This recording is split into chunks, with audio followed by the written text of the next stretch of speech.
এখানে যে মুরগিগুলো আছে এগুলা কি ভ্যাকসিন কমপ্লিট করা? হ্যাঁ, এগুলা সব ভ্যাকসিন কমপ্লিট করা। প্রতিদিন আমার এই মুরগির পিছনে খরচ হচ্ছে 4000 টাকা। অসুস্থ হয়ে গেলে ওষুধ লাগবে, এই সুস্থতা করাতে সময় লাগবে, মুরগি ওজন কমে যাবে। একবারও লস হয় নাই? একবারও লস হয় নাই। ভাই আপনার পরিচয়টা দিবেন। আমার নাম মোহাম্মদ আব্দুল বাতেন, থানা শ্রীপুর, জেলা গাজীপুর। কতদিন যাবত মুরগির খামার করছেন? আমি মোটামুটি প্রায় 1 বছর। প্রথমে কতগুলো মুরগি দিয়ে খামার শুরু করেছিলেন? প্রথম তো আসলে মুরগির প্রতি আমার কোনো ইচ্ছা ছিল না, আমার ছিল গরুর ফার্ম। পরে গরুতে যখন আমি লাভবান হইতে পারলাম না, এমনিতেই বেকার বসেছিলাম। পরে আমার ওয়াইফ 20টা মুরগির বাচ্চা আনছিল, এগুলা আনার পরে কিছুদিন পালন করলো, দেখলাম মোটামুটি ভালো লাভবান। পরে আমার এটার প্রতি একটু উৎসাহ জাগলো, আমি যাই আর কিছু বাচ্চা, আরো 50টা বাচ্চা আমি আনছি। আনার পর দেখলাম যে না, মোটামুটি ভালোই। পরে আস্তে আস্তে আমি এটা শুরু করলাম। এখন আপনার কতগুলো শেড আছে? এখন আমার 3টা শেড আছে। 3টা শেড। প্রতি শেডে কতগুলো করে মুরগি রয়েছে? আমার প্রতি শেডে আপনার 500 করে মুরগি আছে। 500 করে। এখানে যেই মুরগিগুলো রয়েছে এগুলোর বয়স কতদিন হবে? এগুলোর বয়স হলো আপনার 51 দিন। আপনি কি বাচ্চা কিনে এনে বড় করছেন নাকি নিজস্ব প্যারেন্টস আছে ওইখান থেকে আপনি বাচ্চা উৎপাদন করছেন? আমাদের নিজস্ব প্যারেন্টসও আছে, আবার কিনেও আনি। কিনেও আনেন? হ্যাঁ। আপনার খামারে ডিম উৎপাদন করছেন নাকি মাংস উৎপাদন করার জন্য মুরগিগুলো পালন করছেন? আমি ডিমও উৎপাদন করি, মাংস উৎপাদন করার জন্য মুরগি পালন করতেছি, দুইটাই করতেছি। আপনার এখানে যে মুরগিগুলো রয়েছে এগুলো কখন সেল দিবেন? এগুলা আর 4-5 দিন পরে আমরা সেল দিয়ে দিব। এগুলা কি কেজি হিসাবে বিক্রি করবেন নাকি পিস হিসাবে বিক্রি করবেন? এগুলা কেজি হিসাবে বিক্রি হবে। কেজি হিসাবে। কত টাকা কেজি বিক্রি করেন? বর্তমান বাজার দর আছে 240 টাকা কেজি। 240। এগুলা তো আপনাদের এখানে পাইকার এসে নিয়ে যায় নাকি? হ্যাঁ, পাইকারি এসে নিয়ে যায়। যদি কেউ পালন করার জন্য আসে তাহলে কি আপনারা বিক্রি করেন নাকি পাইকারের কাছে বিক্রি? না, পালন করার জন্য যারা আসে তাদের কাছেও আমরা বিক্রি করি। তাদের কাছেও বিক্রি করেন? 5টা, 10টা, 50টা, 100, 200, 500 এভাবে আমরা বিক্রি করি। এখানে যে মুরগিগুলো আছে এগুলা কি ভ্যাকসিন কমপ্লিট করা? হ্যাঁ, এগুলা সব ভ্যাকসিন কমপ্লিট করা। 3টা ভ্যাকসিন, 3টাই কমপ্লিট করা। মুরগিগুলোকে কি খাবার দিচ্ছেন? আগে নারিশ খাওয়াইতাম, এখন ভুসি, পালিশ, নারিশ 3টা একসাথে মাইকে পরে খাওয়াইতেছি। এই খাবারগুলো দেওয়াতে আপনি কি কি সুবিধা পাচ্ছেন?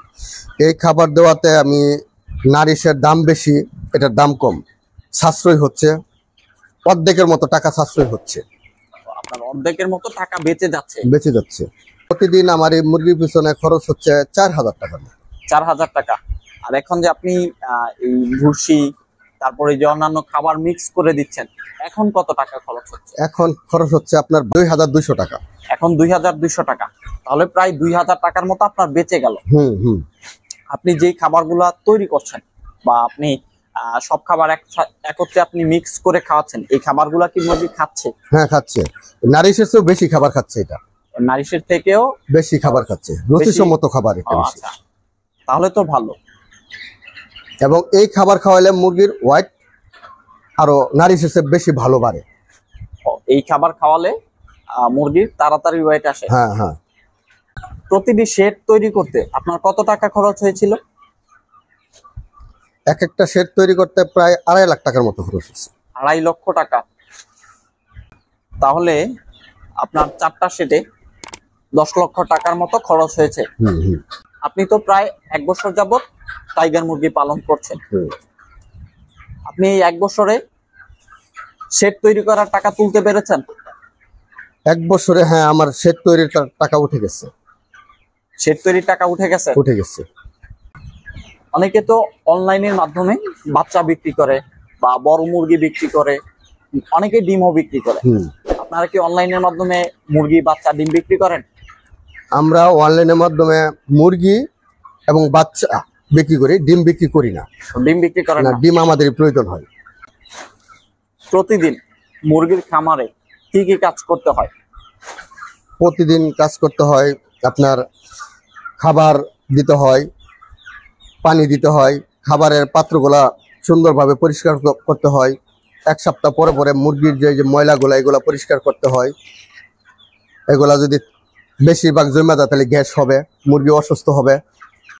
আপনি তো দেখলাম যে নিচে মনে হয় একেবারে ঢালাই করে নিচ্ছে। হ্যাঁ হ্যাঁ, নিচে ঢালাই করা। ঢালাই করলে আপনার সুবিধা হলো, ঢালাই করা থাকলে আপনার তুষটা কম লাগে। যে তুষটা, তুষ কম লাগে, এই তুষটা কম লাগে। কারণ হলো, আর যদি ঢালাই না থাকে, কাঁচা থাকে, তাহলে তুষটা মোটা করে দিতে হবে। না দিলে ওইটা নিচের যে মাটি ঠুকরা মাটি খাবে, মাটি খেলে মুরগি অসুস্থ হয়ে যাবে। আর যখন ঢালাই থাকবে তখন তুষ কম লাগবে। আমার যখন এই তুষটা আমি পরিষ্কার করবো তখন আমার পরিশ্রম কম হবে। আপনার 4টা শেডে কতগুলো মুরগি রয়েছে? 1500। 1500 মুরগি পালন করার জন্য আপনি কয়জন কর্মচারী রেখেছেন? আমার 1500 মুরগি পালন করার জন্য আমার কোনো কর্মচারী লাগে না। কোনো কর্মচারী লাগে না? না, আমি আমার ওয়াইফ। আপনি আর আপনার ওয়াইফ দুজন মিলেমিশে কাজ করছেন? হ্যাঁ। খামারের যে লিটার গুলো আছে, এই লিটার গুলা কবে পরিষ্কার করবেন? মানে নতুন করে আবার লিটার দিবেন? 1 সপ্তাহ পর পর। 1 সপ্তাহ পর পর আপনার খামারের লিটার গুলো আপনি পরিষ্কার করে দেন? হ্যাঁ। আপনি তো প্রায় 1 বছর যাবত মুরগি পালন করছেন, এর মধ্যে কি আপনি একবারও লস খান নাই? না, একবারও লস হয় নাই? একবারও লস হয় নাই। অনেক খামারি তো আছে যে নতুন অবস্থায় শুরু করলে অনেক কিছু বুঝতে পারে না, তারা লসের সম্মুখীন হয়ে যায়, কিন্তু আপনার ক্ষেত্রে এমনটা হয় নাই? না, আমার এমনটা হয় নাই। কারণ হলো, আমি সর্বসময় ডাক্তারের সাথে যোগাযোগ করছি এবং যেখান থেকে বাচ্চা আনি তার সাথে যোগাযোগ করছি। যারা বিজ্ঞ তাদের সাথে সবসময় যোগাযোগ করছি। যোগাযোগ রাখার কারণে আমি সবসময় আমার দিকটা খেয়াল রাখছি, এই জন্য আমার লস হয় নাই। যারা নতুন করে বাচ্চা নেবে তারা যদি সবসময় ডাক্তারের সাথে যোগাযোগ থাকে, যারা বিজ্ঞ তাদের সাথে যোগাযোগ থাকে, তাহলে আশা করি ইনশাল্লাহ কারো লস হবে না ইনশাল্লাহ। এই মুরগিগুলোর ওয়েট কেমন আসছে? 51 দিনে এই মুরগিগুলা 1100 গ্রাম, 1200 গ্রাম, মানে 1 কেজি 200 গ্রাম, 100 গ্রাম এরকম ওজন হয়েছে। মুরগিগুলো হাঁ করে শ্বাস নিচ্ছে, এটা কি গরমের কারণে? প্রচন্ড রোদ, গরম, এই কারণে। টাইগার মুরগির রোগ বালাই হয় না? হয়। তো রোগ বালাই হলে আপনারা কি কি ব্যবস্থা নেন? রোগবালাই হইলে আমরা দেখা গেছে ডাক্তারের সাথে পরামর্শ করি, যার কাছে বাচ্চা আনি তার সাথে পরামর্শ করি। পরামর্শ করে তারা আমাদেরকে একটা সুস্থ সমাধান দেয়, ওষুধপাতি দেয়, এগুলো আমরা তাদেরকে মুরগিকে খাওয়াই। কি কি অসুখ বা কি কি সমস্যা টাইগার মুরগির সবচেয়ে বেশি হয়ে থাকে? টাইগার মুরগির সবচেয়ে বেশি হয় আপনার ঠান্ডার আর বেশি থাকে। ঠান্ডা লাগলে এই ঠান্ডার ওষুধটা খাওয়াইতে হবে। আর টাইগার যখন বাচ্চা আনা হয় তখন ওই 5 দিনের যে রানীক্ষেতের যে ভ্যাকসিনটা, এটা অবশ্যই করতে হবে। 12 দিনের দিন, 10 থেকে 12 দিনের দিন গাম্বুরো ভ্যাকসিনটা করতে হবে। আবার 21 দিনের দিন রানীক্ষেতের আরেকটা ভ্যাকসিন করতে হবে। ইনশাল্লাহ 3টা ভ্যাকসিন করলে পরে আর বেশি সমস্যা হয় না আর কি। টাইগার মুরগি পালন করে প্রতি মাসে আপনার কত টাকা লাভ হচ্ছে? 50-55 হাজার টাকা প্রতি মাসে থাকে। আপনার এই শেডে কতগুলো মুরগি রয়েছে? আমার এখানে 350টা মুরগি রয়েছে। 350টা। এই বেসে যে বাচ্চাগুলা বড় করেছে, এখান থেকে কতগুলো বাচ্চা মারা গেছে? 500 বাচ্চা ছিল এই বেসে, তাতে 4টা বাচ্চা মারা গেছে।